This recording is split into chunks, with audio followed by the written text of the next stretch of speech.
Ladies and gentlemen, they showed up. They showed up. Oh, what am I talking about? The Nigerian team finally shows up in the FIDE Olympiads Budapest 2024. And boy, did they show up good. You guys, round one, Nigeria was nowhere to be found. Round two, three, Nigeria was nowhere to be found. And finally, round four. Good thing I kept checking. Something told me, okay, maybe these people are late. Initially, I was like, I think somebody has eaten their transport. Because if you know anything about FIDE Olympiad, FIDE pays for everything. Most of the time, FIDE pays for the transportation of the players to the event, to the site of the Olympiad. FIDE pays for your accommodation. FIDE basically pays for everything as far as transporting you there and feeding you and accommodating you and all of that. FIDE covers all of those expenses. So if the Nigerian team is not going, I was thinking FIDE must have sent money, for all the players' transportation. So is it that they did not get the visas, or why is the Nigerian team not going? So I was joking, but then I said somebody must have eaten their transport. And boy, in round 4 of the Olympiads, Nigeria showed up, and they showed up good. They showed up to win. I think the game is still going on right now, but I think Nigeria is definitely getting 4-0. By the time I finish making this video, because I'm going to cover all their games, you would have all their games in this video basically. And I think they are going to go 4-0. In this round, Nigeria is playing against Gabon. And I'm going to cover their games from board 4, because we have on board 4 here Quick Pen Deborah. I think her other name is Ebimo Buere. So, but Deborah is probably from what? Bayelsa, Delta, River State? I don't know. One of the Niger Delta region, I would assume. We have Deborah Quickpen against Tati Charles from Gabon. Tati Charles is not a candidate master. I don't know why the CM title is over there. But Tati Charles, ignore this title over here. Tati Charles is not a candidate master. In fact, Tati Charles does not have a FIDE rating. But so far in this event, Tati Charles has been playing at about a 1688 level. So she's been playing like a 1600 rated player. So maybe by the time this event is over, Tati Charles is going to have a rating for sure. Those of you that are new here, that don't know everything about chess, I'll tell you something. When you play chess, you can just play chess in your country at home for fun. But for you to get a rating, what we call a FIDE rating, you need to play an official FIDE tournament.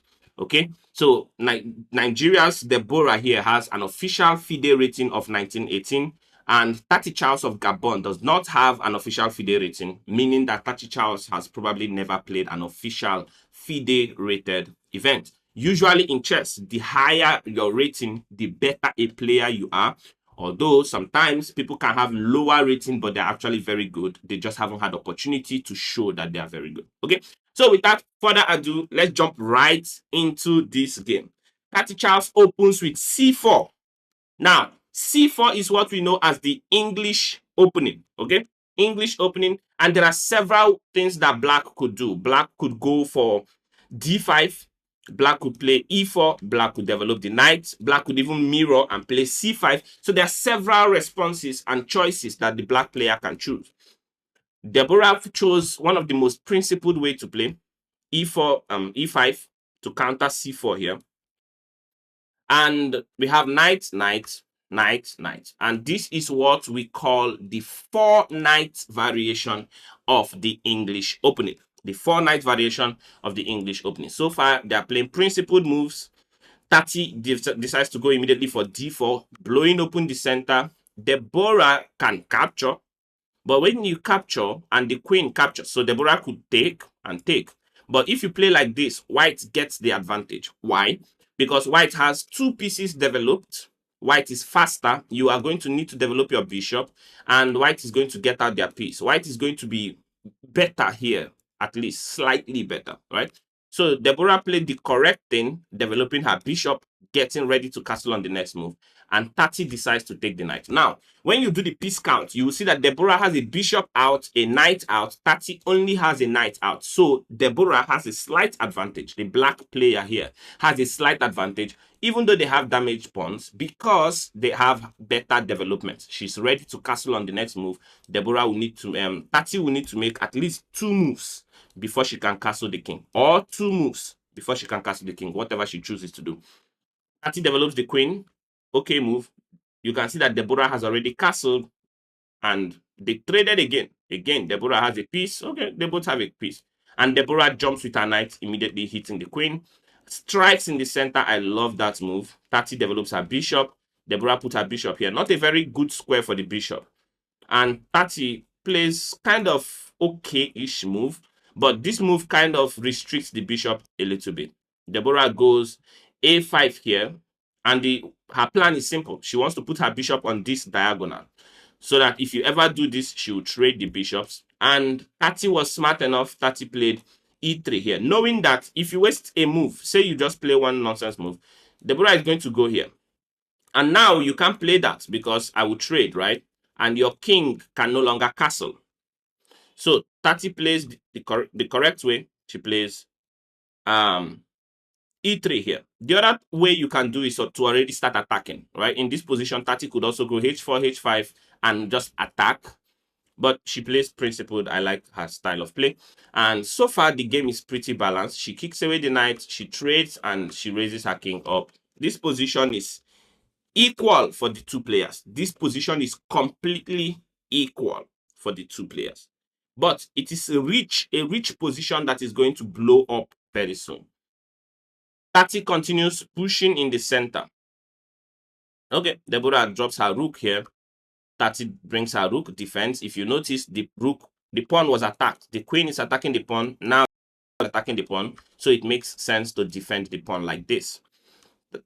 Now, Deborah puts her rook in this position, and Tati played a game-losing move, h5. Now, h5, this innocuous move, it looks like it does nothing. It looks like, what's the big deal? Nothing has changed, right? You don't necessarily have queen check because the rook covers the square. Nothing. What could be wrong with that move? After all, there's even a pawn hanging here. But of course you have to also defend your own pawn. So it looks like it's nothing, but this simple move loses the game immediately. Unfortunately, Deborah did not see the correct response, but you watching, do you play chess? Pause the video and find the best move for Deborah in this position. It's a lights out kind of move here. I'll give you 1 second. Okay. The move that Deborah played in the game was rook b3. Deborah played rook b3, and the advantage is technically liquidated. There's not much of an advantage here any longer. But what Deborah could have played was this move. Queen takes e3. Great move. What is the idea here? Well, you have to capture, right? You have to capture with the queen. If you capture, it looks like you're losing a rook. If you do this, then you're lost. You lose the game, right? But you take the pawn with check. Look at that move. You take the pawn with check. All of this row is covered. The king cannot maintain contact with the queen. And notice something. When you took with the queen, you took a pawn. So you got 1 pawn. You got a second pawn here with check. And all of this row is taken. So the king will have to move. The king will have to move, and you capture the queen. And black would be up 2 pawns here. And the funny thing is, this pawn is under attack right now. You cannot even defend the pawn because all of a sudden there is an attack and the game is basically over. The game is practically over. If you do the count 1, 2, 3, 4, 5 versus 1, 2, 3, 4, 5, 6. 7. Black is up 2 pawns here, and black is easily going to win this game. At least we would expect black to easily win the game. But Deborah missed this. Deborah played rook b3 here. I don't hate it. She still has the advantage. Nothing spoiled. And Tati decides to defend the pawn. Deborah brings the other rook over. Tati lifts her rook, And now we get another critical position. Deborah offers a queen trade here, knowing that if you trade these queens, you cannot defend your b2 pawn. But Tati doesn't have a choice. She trades the queens. The position is still very much balanced. You just have to play. I think you have to play actively here. Play for counter play. Rook d1 is probably the best move in this position. Just to try to get counter play. She has doubled pawns, 2 sets of doubled pawns. And if you can open it up, right? If you can open it up, you can get sufficient counterplay to draw the game. But Deborah's opponent did not do that. She defends the pawn. Now, what is wrong with this? Tactics. Deborah finds the correct move. Rook takes a3. Because there is a pin along this file. If you recapture, which her opponent did not do, by the way. If you recapture, then she grabs this pawn, right? That's just what is going to happen. She grabs this pawn, and then you have to go e4 here to try to maintain an advantage in this position. If not, you're just going to lose, is the idea. It's still, the game would have still been balanced, but white will have to play more carefully. So in this position, Deborah's opponent, instead of capturing, Tati decided to play b4. The only problem with b4 is that there is a rule in chess known as en passant, meaning that when a pawn moves 2 squares like this and it lands on the same row as another pawn or on the same rank as another pawn, that pawn can actually capture as if this pawn had moved only 1 square. And that's what Deborah did. Deborah captured en passant, and all of a sudden, the game is completely lost. There's a rook behind the passed pawn. This pawn is called a passed pawn because it's going to become a queen. And Deborah is just going to push it. Her opponent tries, but there's nothing much you can do. The king is already up the board. And Deborah offers a rook trade. Now, you cannot trade. If you trade here, then we'll just assume that you have a stroke or something like that, right? So her opponent does not trade, of course. She moves away. And the players continue to shuffle. Deborah says, do you want to trade? Her opponent said no. And Deborah could have just also gone here. You force the trade, you get a queen or something. But Deborah did not do that. Deborah shuffled, grabbed one more pawn, and then dropped her rook here. Her opponent pushed check. The king comes with a tempo on the rook. The rook continues to take pawns. Deborah captures this rook, moved her king, gave a check. The king moved, made a queen, and it is checkmate. Deborah checkmated her opponent on move 45 in the very first appearance of Nigeria in the Budapest Olympiad 2024. Now, this is board 4 game. I'm going to take you guys through all the games of each of these players. I think Nigeria is probably going to win all their games. Some games are still going on right now, but so far it's looking like Nigeria is going to win every single game. So that is good. Congratulations to Nigeria. Okay, let's go. The second game is this game we have between Toritsemua Ofowino. What the heck is this name? Toritsemua Ofowino. Where is this person from in Nigeria? I have no idea, but that's a Nigerian name, I can tell for sure.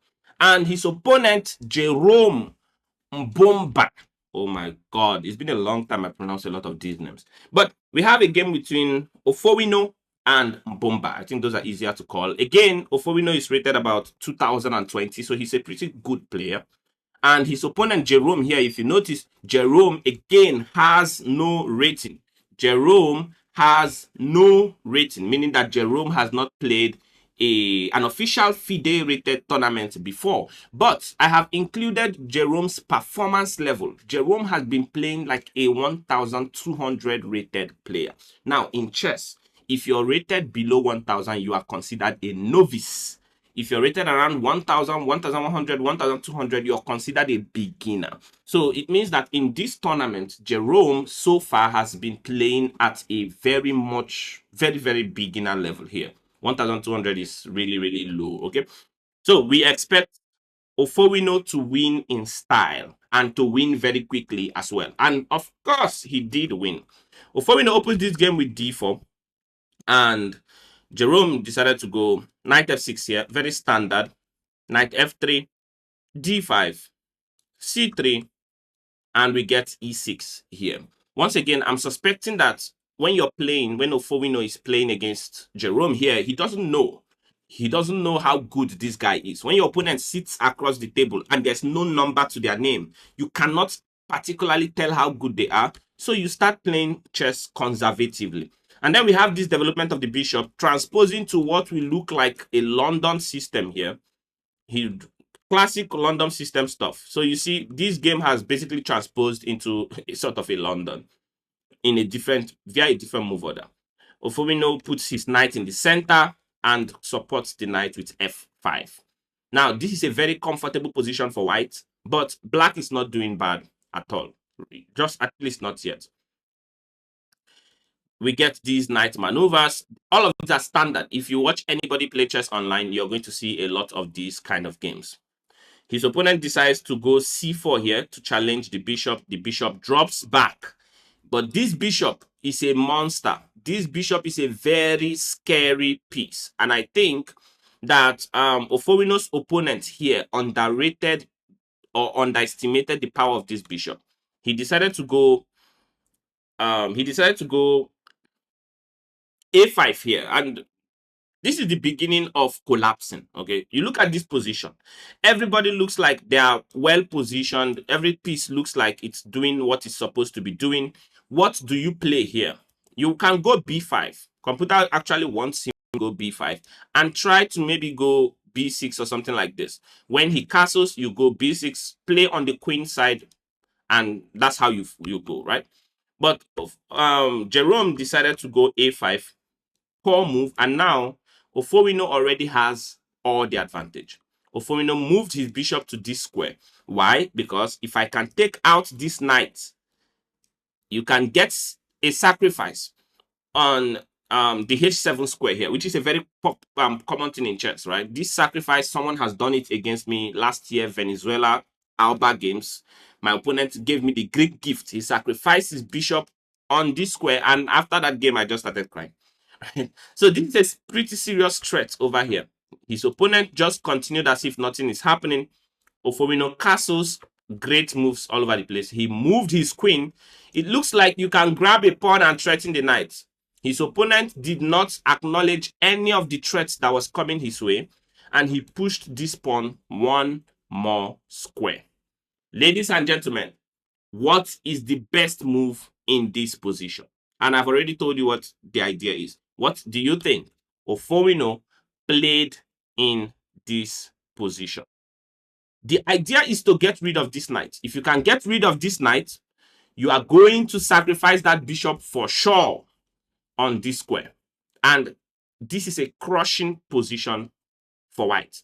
Ofowino plays knight takes d7. The best move in the position, actually, not just the best move, a great move, okay? This is a great move here. And his opponent decides to recapture with the knight. Now, what is the best move in this position, ladies and gentlemen? Bishop takes h7. That is the sacrifice we have been talking about. Bishop takes h7. His opponent played king h8 because he thinks he's going to escape. There's no point. You have to take the bishop. You have to accept the sacrifice. You have to accept that there's going to be a hunting of your king here, right? This bishop is going to drop back to maybe d8 or something. Bishop d8. Yeah, this bishop can drop here. You're going to lose your queen, right? This is a discovered check. So you have to take the bishop.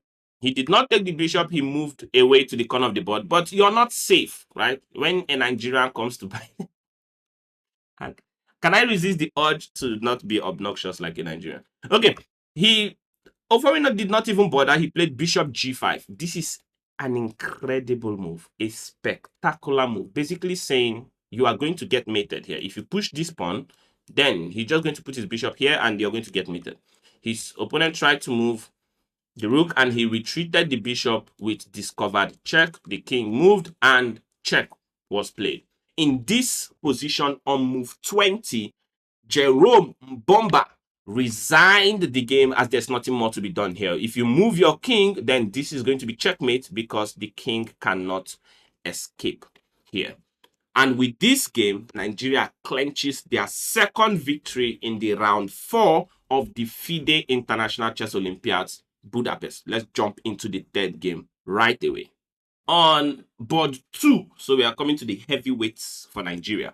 We have Abimbola Osunfuyi, and his opponent from Gabon is Barthélemy Akanga. Barthélemy has like 100 names. Bongo, Akanga, Njila, plenty names. But Barthélemy Akanga and Abimbola Osunfuyi.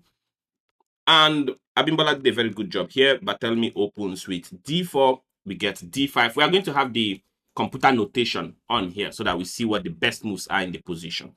And we have a regular Queen's Gambit declined here. And the player just developed their pieces. These are all very standard moves. They look very similar to what you see on an online game. And these two players have spent 0 time. They have not spent any time at all in this game. Castled, Bongo, I don't know which name, Akanga decided to develop, or Barthélemy decided to develop his knight, and Abimbola strikes in the center immediately. We get a trade of pawns, and Akanga decided to develop his bishop. I was thinking that maybe he would develop his queen to this part of the board, like bring the queen out or something like this nature. This is what you see a lot in most games. Queen a4 here would have made sense over bishop b3. And exactly the reason why. If you had gone queen a4, black cannot go queen a5 in that position. He castles. Notice that the pawn is undefended. Right? The pawn is simply undefended. But Abimbola did not rush for it. He first kicks the bishop out of town and then grabs the pawn. It's a free pawn, right? You might as well take it. Barthélemy jumps in with his knight. Abimbola trades, and then he lands his knight on this very juicy square. This is a very good square for the knight. The only thing is the knight can be removed right now, right? Akanga could have just taken the knight. Just take the knight. When your opponent plants a knight as powerful as this one in your position, you just remove the piece immediately. Somehow, he did not do it. He saved his own bishop. Okay, great. And now, Abimbola has the opportunity to replace the knight with a bishop. So if you take the knight now, he's going to replace it with a bishop. Akanga tries to defend his bishop laterally like this, and Abimbola simply steps out with his queen, evacuates the queen from the position. The bishop drops back, and he brings his rook to this semi-open file here. The queen is activated. Right now, the queen is pressuring the bishop. The bishop steps back, adds a layer of protection to the king here, while maintaining its vision of that square.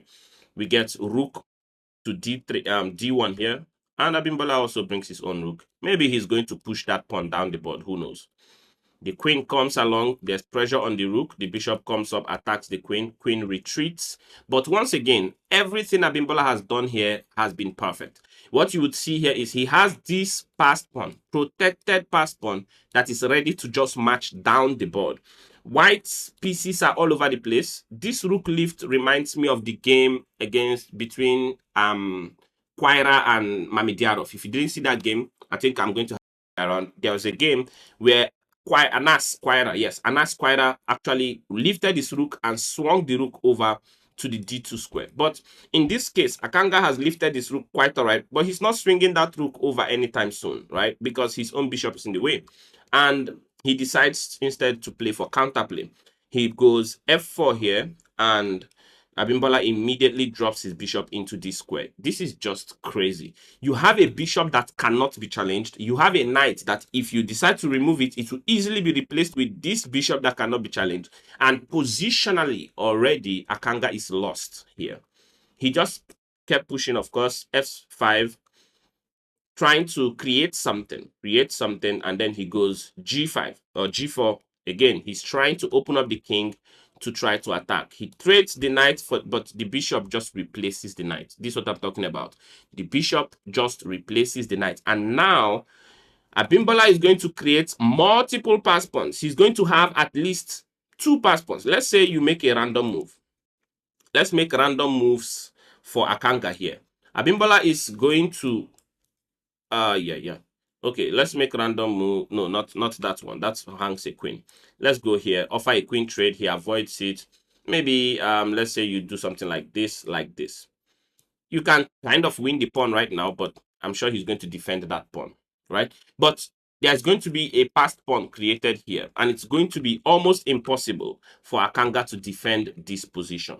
So let's see what happens in the game. Akanga decides to fight. When you are losing in chess, you have to find a way to fight back. And what's his way to fight back? He's going to try to open up the king. But Abimbola was like, nope, you're not going to do that. We are not doing that today. He brings back his queen because he doesn't want this pawn to move. If this pawn moves, I'm going to trade the queen. So I'm going to take your queen. So Akanga swings his rook over, brings the queen in, and Abimbola is willing to trade here. You see, he wants to trade all the pieces. There's a trade of rooks, and this is a sneaky move. If you play something careless, the rook comes to this file. For now, you have a bishop that can block, but it can be scary, right? So Abimbola moves his king out of the way. Now, in this position, though, oh, you can go g5, but it does nothing because the queen will pin the pawn to the king. Okay, I see. So he moves his king out of the way, bongo that is, and Abimbola decides to attack his queen. The queen moves, the rook attacks the queen moves, check, and Abimbola makes loft for his king here. This king is incredibly safe. There are no checks on the back rank. This rook and this bishop, geez, crazy. He can bring in the queen, offer a queen trade while simultaneously attacking the rook. Akanga decides to go queen h5 here. Abimbola pushes his pawn. Now that pawn, look at that pawn we're talking about. He pushes and the queen comes in here.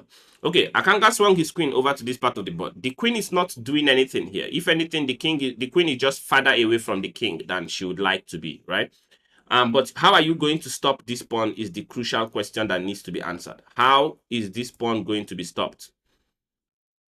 Akanga didn't have anything to do, so he swung his queen over here. He's already dead lost in the position. You see, computer says that that is an inaccuracy.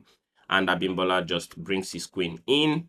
And in this position, on move 40, Akanga Ndila Batelmi resigned the game as there is nothing more to be done here. There's literally nothing you can do in this position. Because, okay, you can give a check. The king is going to hide. Now what? What are you going to play? What will you play? If you put your rook here to attack the pawn, you can, I don't know, anything is winning here. You can go check here, for example. And, or even, he can even do that. I even missed that. Check. And if your king takes, this is checkmate. So Akanga Batelmi, having nothing more to play for here, just resigns the game. And this was actually a very beautiful victory from Batelmi here with over 90-something% accuracy. I think he had like 92%, 96% accuracy from Abimbola. He did not play any great moves. He did not play any brilliant moves. He just slowly but surely improved his position and squeezed the life out of his opponent. And with this game, Nigeria gets a 3-0 lead against Gabon. Finally, for board one for Nigeria, we have no other than FIDE master Bomo Kigiha. Bomo Kigiha demonstrates great positional understanding, incredible positional play in this game. And without much ado, we jump right in. We have yet again the English. I think somehow it feels like Bomo Kigiha was I don't know if he's the one that trains, was it Rebecca? Deborah. I don't know if he's the one that trains Deborah, but we see a second English from the Nigerian team. And this time around, we see this fianchetto variation of the English. And indeed, he fianchettos his bishop, trades the knight. It looks like this bishop is not a very good piece, but we are going to see the bishop come alive very soon. And whenever you play against the English, or really King's Indian attack-ish positions, whenever you have a bishop fianchetto like this, it's usually nice to have a cool pawn chain, blunting the bishop. This bishop looks like it's a bad piece. But if your opponent can break down that pawn chain, then you'll probably be in trouble. And that is what Kigiha would go ahead to do here. He systematically, slowly developed his pieces, but surely,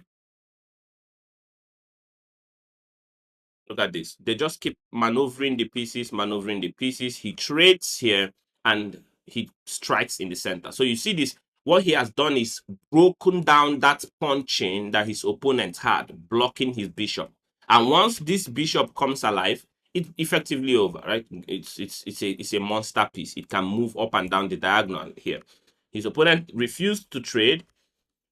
He defends his knight and he puts the knight in the center of the board. Great. This knight is on a very beautiful outpost. It cannot be challenged by a pawn. Whenever you can get a piece like a knight or even a bishop on a square in your opponent's territory where it cannot be challenged, then you are definitely doing well. And here his opponent is supposed to have seen that if he takes this bishop and you take back with the rook, both rooks are going to be on the same diagonal. Somehow his opponent missed it, and of course, Kigiha would not miss it.